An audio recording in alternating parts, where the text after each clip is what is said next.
On arrival at the site, the driver checks in with the appointed person or site representative, and the statutory paperwork and method statement are presented. He will then confirm where the loading is to take place and inspect the area to determine the suitability of the ground. He will also check for overhead obstructions and any additional hazards. If any deviations to the method statement are found, he will complete a pre-task assessment sheet to ensure the lift is still conducted safely. The driver then positions the vehicle using a banksman if any reversing is required. Cones are used to mark out a safe perimeter if required, and all personnel will be informed to stand clear of the area. The driver's role now changes to lorry loader operator, and he begins setting up the lorry loader. First, he extends each outrigger in turn, before placing a pad below each outrigger leg and raising the lorry to a horizontal position.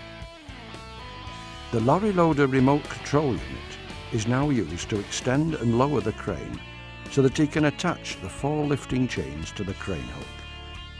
The operator then manoeuvres the crane to the first corner of the accommodation unit. Here he attaches the first lifting chain hook to one end of a web lifting sling. The other end of the sling is secured to the low-level lifting point at the base corner of the accommodation unit with a D-shackle. This process is repeated for the remaining 3 corners in turn, before a guy rope is attached to one corner of the unit. Once all 4 corners of the accommodation unit are securely attached, the operator positions the crane so the lifting hook is over the centre of the accommodation unit, ensuring none of the slings are twisted.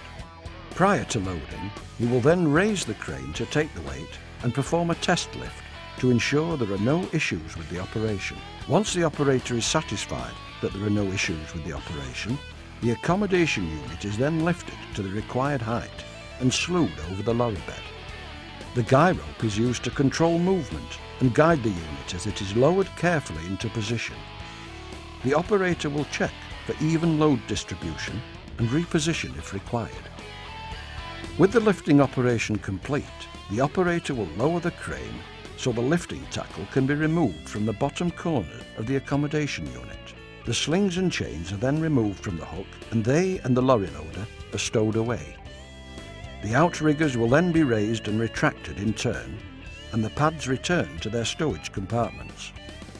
With the lift completed, the operator will now secure the load to the lorry bed and attach warning decals and a lighting board prior to leaving site.